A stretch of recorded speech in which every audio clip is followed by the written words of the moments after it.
Sudah, Pak. Nah, ya. Sudah, Pak. Ujian hipotesis ini kita sudah discuss ya mengenai teorinya di pertemuan sebelum UTS ya. Untuk hari ini kita akan lanjut ke contoh soalnya. Jadi nanti ada dua ya. Yang pertama pengujian hipotesis dengan satu variabel, ini nanti yang akan kita discuss di hari ini. Kemudian ada yang pengujian hipotesis dengan dua variabel, ini nanti akan kita discuss di minggu depan ya. Jadi yang sekarang fokusnya kita ke sini. Satu variabel itu misalkan ya, kita pengen menguji satu nilai rata-rata ya. Misalkan ada hipotesis ya, mu sama dengan 3 ya, atau mu sama dengan berapa gitu ya, suatu nilai. Nah, itu bisa dianalisis dengan menggunakan pengujian hipotesis satu variabel. Ya, kemudian begitupun juga dengan proporsi ya, ada misalkan P sama dengan berapa gitu ya. Nah, ini cuma satu variabel, ini dan ini saja gitu ya. Kemudian ada yang kedua, ini ada dua variabel. Misalnya kita akan menganalisis, menguji ya untuk beda dua rata-rata ya. Jadi misalkan ada mu1, mu2 ya, ini kan ada dua mu-nya ya. Kemudian ini kita uji selisihnya atau bedanya ya, beda antara mu1 dan mu2. Gitu ya. Ini nanti akan saya jelaskan di minggu depan. Yang pertama kita fokusnya ini ya. Jadi hanya untuk satu nilai saja atau satu variabel saja. Nah, kemarin kita sudah discuss ya bahwa yang namanya H0 itu harus sama dengan ya. H0 ini harus sama dengan atau paling tidak nah kurang dari sama dengan atau lebih dari sama dengan. Yang jelas harus ada tanda sama dengannya ya. Ini uji untuk rata-rata, ini uji untuk proporsi ya. Ini kita menentukan daerah kritisnya ya. Nah, kemudian ketika H0-nya sama dengan ya, maka hipotesis satunya atau HA-nya atau hipotesis alternatifnya, hipotesis tandingannya ya, ini bisa jadi tandanya seperti ini ya. Atau tandanya seperti ini, atau tandanya nih seperti ini, tidak sama dengan ya. Ini berlaku baik untuk uji rata-rata ataupun uji proporsi ya. Nah, ketika misalkan HA-nya itu berupa tanda seperti ini, sebetulnya H0-nya ini bisa diganti ya, tidak hanya sama dengan ya, tapi dengan nah seperti ini ya, kebalikan dari H1-nya. Ya, yaitu kurang dari sama dengan ya. Begitupun ketika H1-nya ini kurang dari, ini H0-nya ini bisa diganti dengan lebih dari sama dengan ya, gitu ya. Nah, kalau ini mah saklek ya, harus sama dengan. Karena ini kan tidak sama dengan, berarti lawannya harus sama dengan. Nah, uji yang H1-nya tandanya seperti ini, kurang dari, atau seperti ini ya. Berarti ini dan ini ya. Ini disebut sebagai uji satu sisi ya, seperti yang saya jelaskan di minggu lalu. Uji satu sisi atau satu arah ya. Kalau yang tandanya ini H1-nya tidak sama dengan, ini ujinya adalah uji dua arah. Ya, ini uji dua arah. Satu arah itu berarti daerah kritis atau daerah penolakan ya disebutnya, itu hanya ada pada satu arah saja. Bisa di sebelah kiri saja atau di sebelah kanan saja ya. Ini daerah penolakannya.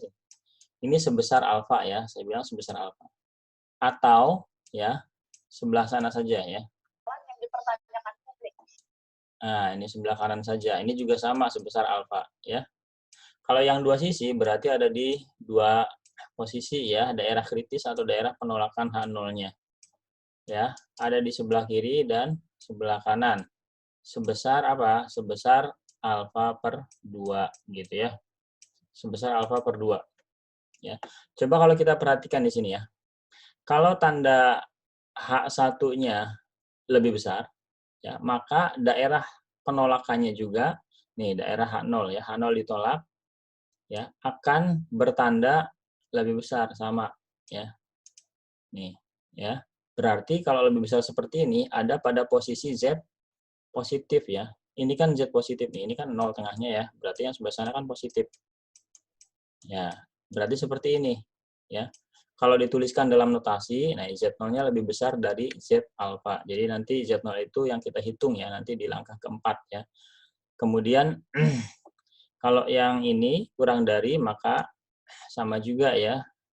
Nah, ini sebelah kiri berarti nih. Z-nya, Z alfanya negatif, berarti yang ini ya, ini kan 0. Ini 0 ya, berarti sini adalah Z negatif. Ya, jadi dari sebelah sini. Jadi kalau lebih besar ya, H satunya itu lebih besar, maka jarak penolakannya di sebelah kanan. Gitu aja ya. Kalau yang H satunya kurang dari atau lebih kecil dari ya, maka daerah penolakannya ada di sebelah kiri, di Z posisi negatif. Kalau yang dua arah, nah ada di Z negatif dan Z positif ya, ada pada keduanya, tapi sebesar alfa per 2 nih ya, ini alfa per 2, alfa per 2. Oke, mungkin itu pengantarnya ya. Nanti kita lebih detailnya ada pada contoh soal. Nah, ini adalah rumus untuk menghitung Z0 atau Z hitungnya ya. Ini rumusnya seperti ini. Kalau untuk uji rata-rata, satu rata-rata ini seperti ini. Dibedakan antara sampel besar dan sampel kecil. Sampel besar itu ketika N-nya lebih besar sama dengan 30 ya. Kalau sampel kecil ya N-nya kurang dari 30. Ya. Nah, kalau sampel besar itu pakainya Z ya. Nanti kita carinya Z hitung. Kalau kurang dari, maka yang dicarinya T hitung ya. Kemudian ketika simpangan baku populasinya tidak diketahui, maka ya diketahui dan tidak diketahui. Kalau diketahui ya pakai simpangan baku itu ya. Ini simpangan bakunya nih. Ya, toh kemudian kalau tidak diketahui maka pakainya S ya. Rumusnya yang digunakan yang ini ya, yang ini saja nih. Atau yang ini. Ya, yang ini. Ini kan ada dua ya, Z0 sama dengan ini yang pakai yang ini aja ya. Yang keduanya. Kalau untuk uji proporsi seperti ini ya, untuk mencari Z-nya seperti ini. Oke.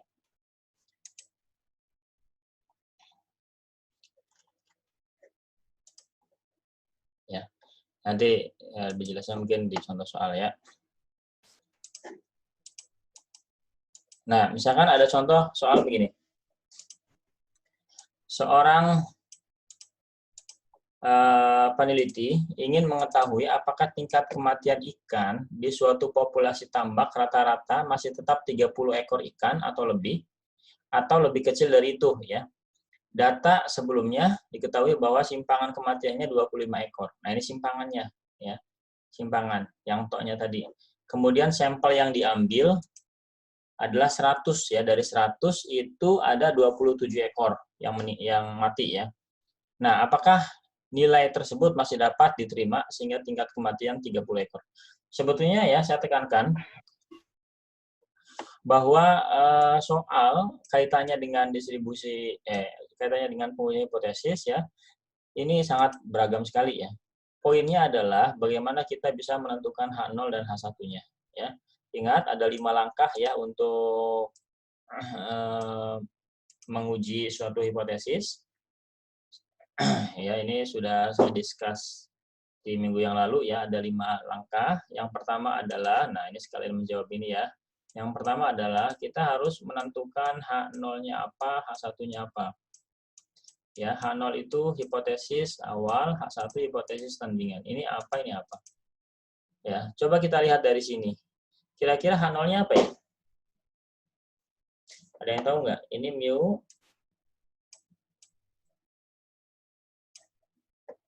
Coba kalau kita perhatikan,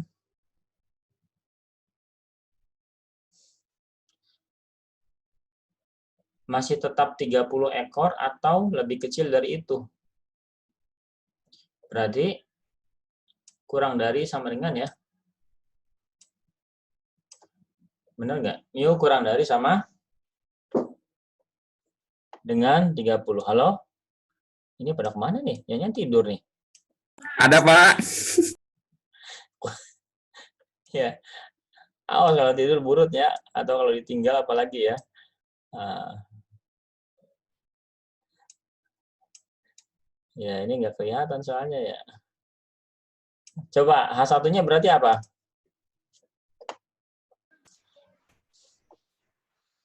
Halo? Lebih dari, Pak. Lebih dari ya. Ya, mu lebih dari 30 gitu ya. Nah, ini tolong ini bisa dipahami ya bagaimana untuk menentukan H0 dan H1. Karena kalau ininya salah ke depannya nanti kesimpulannya akan salah ya. Kalau ini benar, kalau langkah-langkah selanjutnya tinggal ngikutin aja ya. Kemudian langkah kedua apa? Langkah kedua menentukan taraf nyata ya. Nah, ini sebetulnya tidak usah ditentukan ya, sudah ada. Di soal biasanya ada ya. Taraf nyatanya berapa? 5%. Oke. Berarti kita tuliskan taraf nyata itu simbolnya adalah apa namanya? Alfa ya.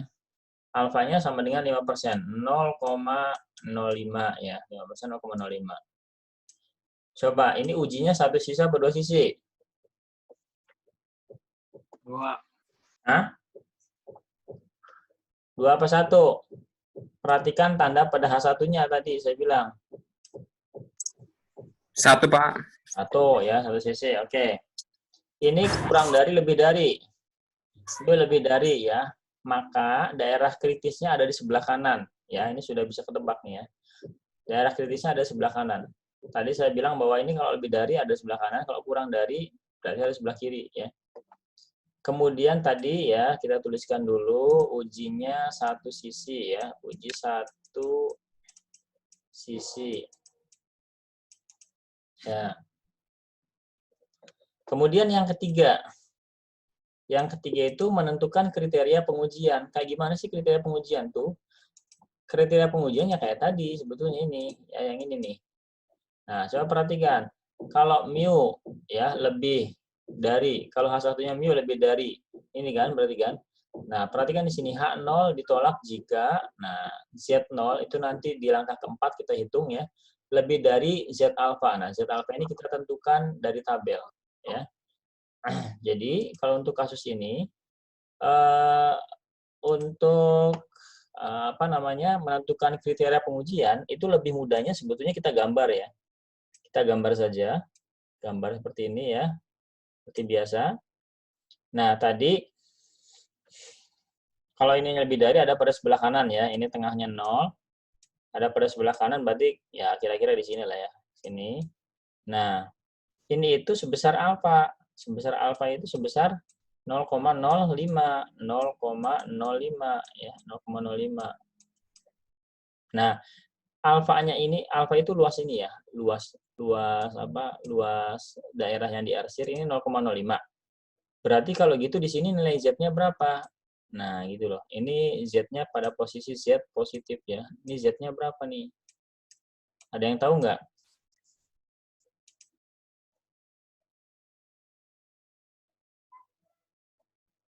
1, berapa ya?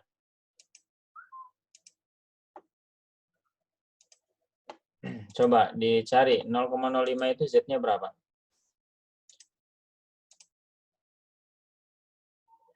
1,64 ya. Kalau kalian cari 1,64. Ini 1,64. Ini pada posisi Z positif ya. Z-nya sama dengan 1,64. Ya, jadi lihatnya begini, ini tabel Z ya, yang di atasnya itu kan, yang di sampingnya itu kan kita lihatnya dari dalam ya, ini 0,05 gitu loh. 0,500 ya, atau yang mendekati. Kalau tidak ada yang mendekati aja nggak apa-apa ya. Ini ke sini tarik. Ini 1,64 1,6 sorry. Ini ke atasnya ini 0,04 ya. Nah, ini berarti 1,64 gitu loh ya. Seperti itu. Cara mencarinya. Ya, ini saya sudah tahu ya bahwa Z-nya itu 1,64 ya. Nah, kemudian gini, ini daerah kritis ya disebutnya ya. Ini daerah kritis. Daerah kritis itu apa sih? Ini daerah penolakan alfa. Daerah penolakan H0 ya. Daerah kritis itu adalah daerah penolakan. Artinya apa? Ketika Z-nya nanti di langkah keempat ya, setelah dihitung itu Z-nya itu ada di sini, lebih dari 1,64 berarti kan ke sana ya, terus tidak akan pernah nyatu kan, terus ya sana. Itu berarti H0-nya ditolak ya. Kalau yang putih ini tidak diarsir, ini daerah penerimaan. Penerimaan ya. Jadi apa? Jadi ketika H0-nya kurang dari ketika Z hitungnya ya, yang di langkah 4 nanti kurang dari 1,64, maka nah H0-nya diterima. Jadi yang menjadi patokan H0 ya. Yang ditolak atau diterima itu H0-nya awalnya ya. Tapi nanti implikasinya ketika H0-nya ditolak, maka H1-nya diterima. Ketika H0-nya diterima, maka H1-nya ditolak gitu loh ya. Oke, ini Z-nya di sini. Ya, ini Z-nya di sini. Jadi kalau ke sini kurang dari ini, maka diterima. Kalau lebih dari ini, maka ditolak. Gitu ya. Halo?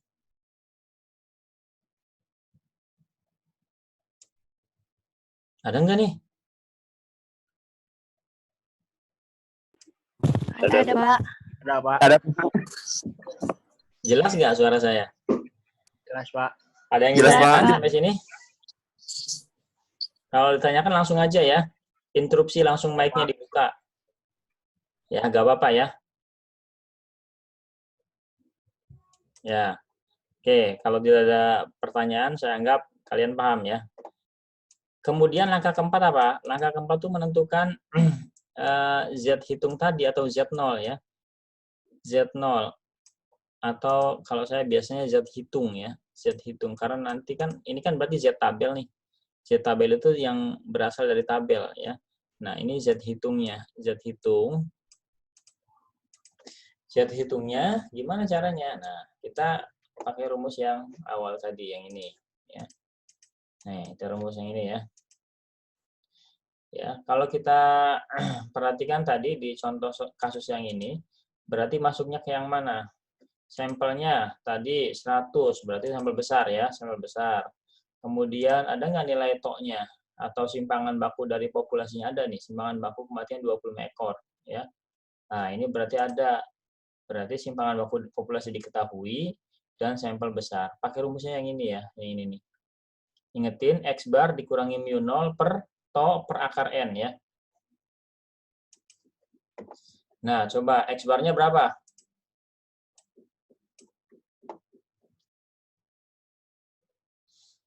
X bar itu rata-rata sampel ya, ini nih.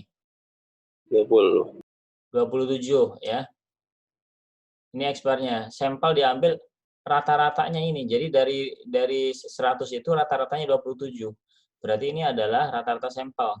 Kalau yang 30 ini rata-rata populasi ya, mu-nya. Jadi 27 dikurangi mu 0 ya tadi ya. Mu 0-nya mana? Yang ini yang punya populasi 30 ya. Kemudian per TO-nya berapa? TO-nya ini ya, 25 per akar N. Per akar N-nya berapa sih? 100 ya, N-nya 100. Coba ini berapa nih? Jadi 27 kurangi 30 minus 3 per ini 100 berarti 10 ya. 25 bagi 10 2,5. Nah, ini coba pakai kalkulator. Berapa? Minus 12, Pak, minus 1,2. Minus 1,2. Oke, minus 1,2. Nah, ini adalah Z hitung ya. Kemudian apa? Nah, langkah kelima mengambil kesimpulan. Dengan cara gimana? Kesimpulan ya, nah 5. Kesimpulan. Dengan cara gimana? Membandingkan ini ke dalam sini ya. Coba minus 1,2 di mana? Minus 1,2 ya kira-kira ini kan 0, berarti minus ada di sini ya. Minus berarti ya ada di sini. Ini kan 0 nih ya, tengah-tengah 0. Minus kan berarti di sini. Minus 1,2. Ada di daerah penolakan apa daerah penerimaan? Penolakan, Pak. Penolakan mah ini yang diarsir. Penerimaan. Penerimaan. Nah, penerimaan yang tidak diarsir ini ya. Maka kesimpulannya adalah menerima H0 gitu ya. Atau menolak H1 ya. Kalau menerima H0 apa sih? Oh iya, berarti dugaan si peneliti itu benar ya. Bukan benar, diterima ya. Dugaan si peneliti diterima bahwa itu rata-ratanya 30 ke bawah gitu ya. Rata-rata kematian ikannya 30 ke bawah gitu loh ya. Kira-kira gitu kesimpulan yang bisa diambil nih. Ya, menerima H0 berarti menerima H0 dibalikin lagi ke sini. H0 itu apa sih? H0 itu mu kurang dari 30. Ya, berarti rata-rata yang ada di tambak itu memang kurang dari 30 kematiannya gitu. Ya. Artinya masih kecil lah gitu ya. Masih kecil. Ya, mungkin kalau lebih dari 30 kan besar ya. Ini masih di bawah 30 berarti kecil. Ya, kira-kira gitu ya. Nah, ini untuk contoh yang pertama. Silakan dipoto atau di screenshot ya. Sudah? Sudah, Pak. Ya. Kalau sudah, kita lanjutkan ke contoh berikutnya.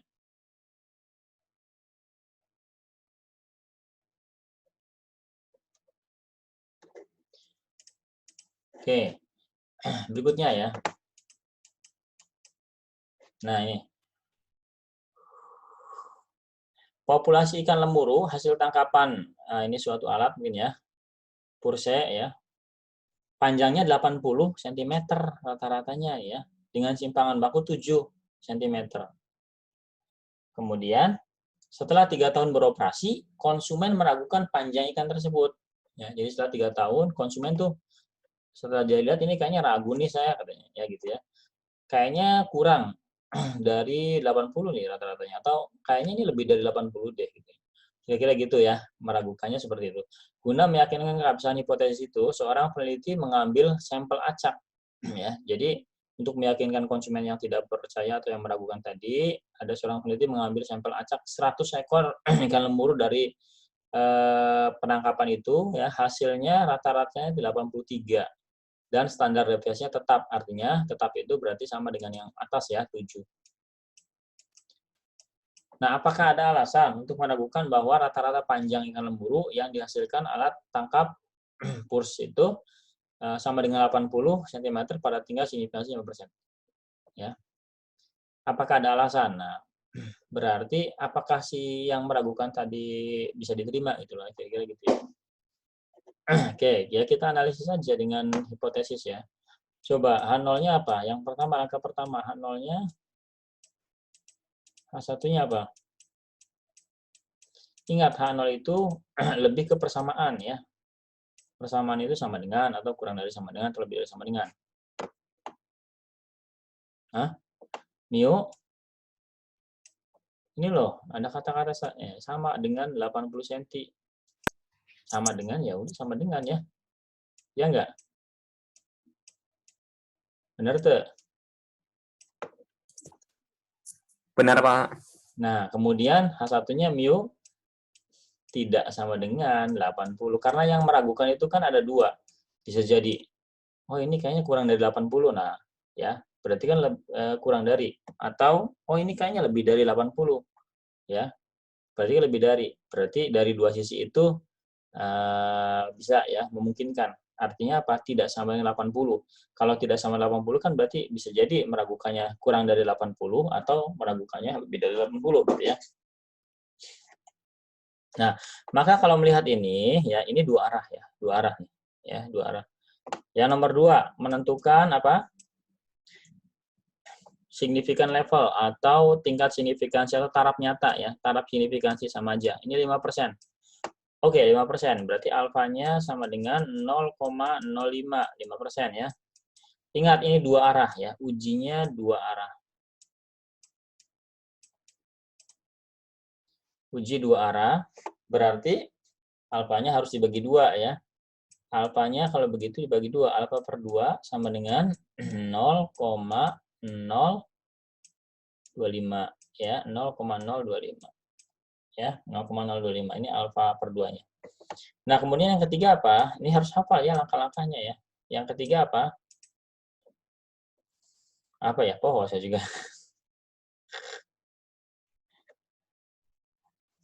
Apa yang ketiga? tabel.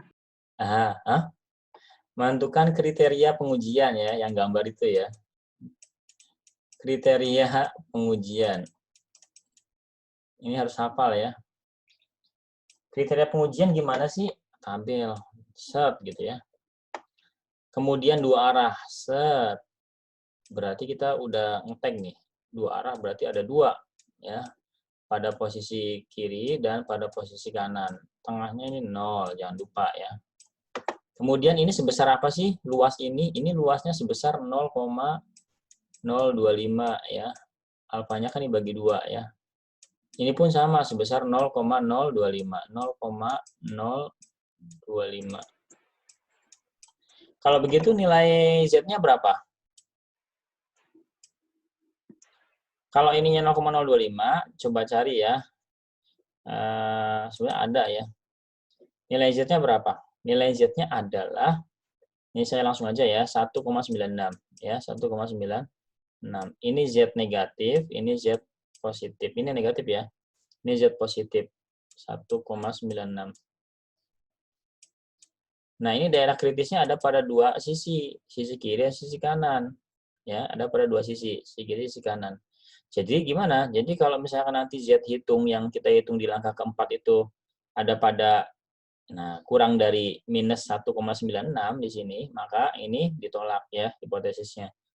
Atau juga di sini, kalau lebih dari ini, maka ditolak juga. Ya. Yang diterima di mana? Yang diterima adalah di antara ini. Ya, di antara ini. Yang area putih ini ya. Nah, gitu. Ini kriteria pengujian. Ya. Jadi kalau mau dituliskan dalam notasi ya boleh juga ya. Kalau dalam notasi berarti kita tuliskan seperti ini ya nih. Nah, H0 diterima jika ini ya. H0 ditolak jika ini ya dan ini. Atau digambar saja ya. Sebetulnya lebih enak digambar biar terlihat secara visual ya. Nah, kemudian langkah keempat, apa itu langkah keempat? Menentukan Z hitung. Z hitung. Oke. Nah, keempat Z hitung. Ya, kita lihat di sini. Sampelnya besar nggak? Tadi berapa? 100. Berarti besar ya. Oke, besar. Kemudian simpangan bakunya ada nggak? Ada. Berarti ini tetap sama ya yang ini ya. Rumusnya sama. Pakai rumus yang itu. Berarti Z hitungnya sama dengan ya, X bar-nya mana X bar? X bar itu dari sampel. Mana? Ini 83 ya, panjangnya 83. Ini ya, panjangnya 83. Jadi dari 100 itu rata-rata, kita nggak tahu data mentahnya ya, yang jelas di soal itu kita udah terima bersih aja ya, dari 100 itu 83 gitu loh.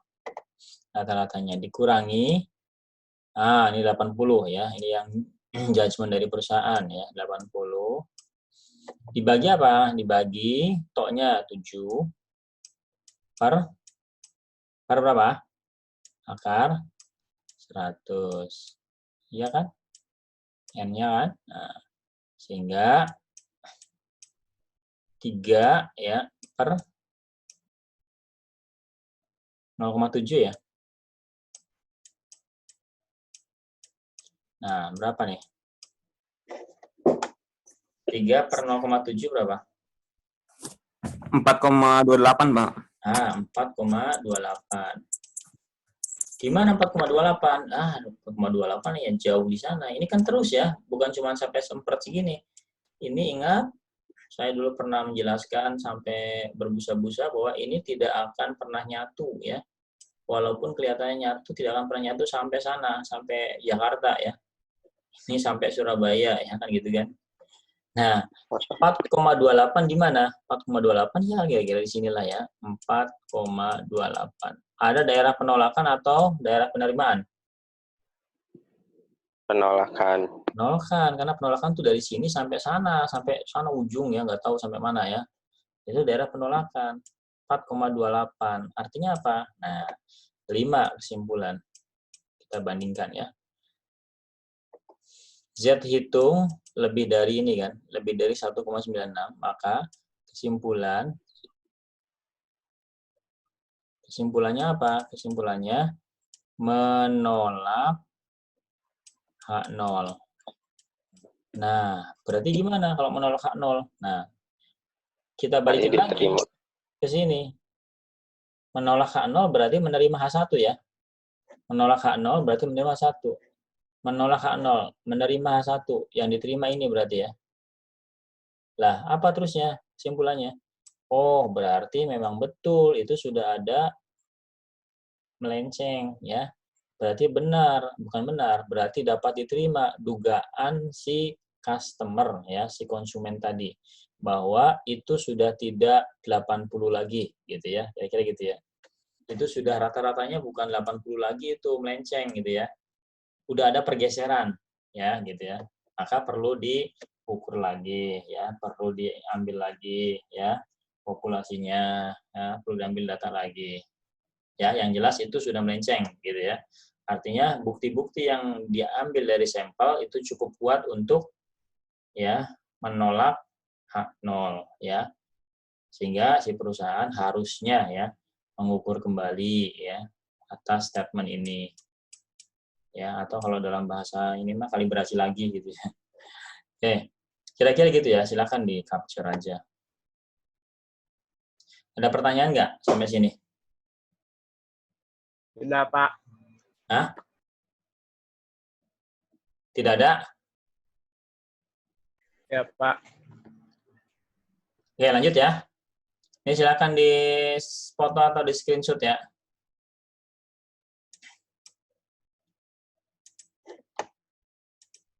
Oke, kita lanjut. Ini silakan kalau di jawabannya begini ya. Taraf nyata 5% terhadap perbedaan signifikan. X83 dengan 80 tadi kan X83 itu dari sampel ya. 80 itu dari populasinya ya, tadi yang diduga itu. Tidak terjadi karena faktor kebetulan. Artinya memang melenceng gitu ya. Jadi tidak terjadi. Jadi gini, ada perbedaan yang signifikan antara 83 dengan 80. Ya. Itu tidak terjadi secara kebetulan dan memang melenceng gitu loh, ya. Kalau di dalam statistika tuh gini ya. Ini kan 80 dengan 83. Kalau secara angka jelas beda ya. Ini secara angka jelas beda. Ya. Tapi kalau secara statistika belum tentu ya. Bisa jadi ini perbedaannya tidak signifikan. Artinya apa? Kalau tidak signifikan berarti dianggap sama, ya. Gitu kalau dalam statistika. Misalkan ya angka berapa ya? Tapi yang dekat ya, 80 dengan 90 ya. Secara angka kan jelas beda ya ini ya. Tapi kalau secara statistika itu belum tentu ya. Belum tentu. Bahasanya signifikan ya, makanya kan ada istilah signifikan level. Ini berbedanya signifikan tidak. Kalau berbeda signifikan berarti memang ada perbedaan secara statistika. Kayak ini tadi ya, 80 83. Ini dari populasi, ini dari sampel ya. Ini jelas berbeda. Artinya perbedaannya memang signifikan, tidak terjadi secara kebetulan. Artinya memang berbeda, bergeser itu ya. Nah, bisa juga kalau menurut statistika 80 sama 90 tidak berbeda secara signifikan. Ini banyak signifikan ya. Ini mungkin kalau kalian ini signifikan ya, tidak berbeda secara signifikan. Artinya 80 dan 90 ini dianggap sama. Ya. Gitu, aneh ya. Ya aneh aja. Oke.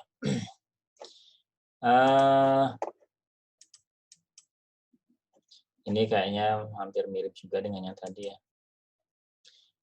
Ini mau apa namanya, mau stop dulu aja ya, nanti masuk lagi ya. Soalnya waktunya 1 menit lagi, masih ada 2 contoh soal lagi ya. Halo? Iya, Pak. Nah, ini saya end dulu, nanti tolong masuk lagi ya.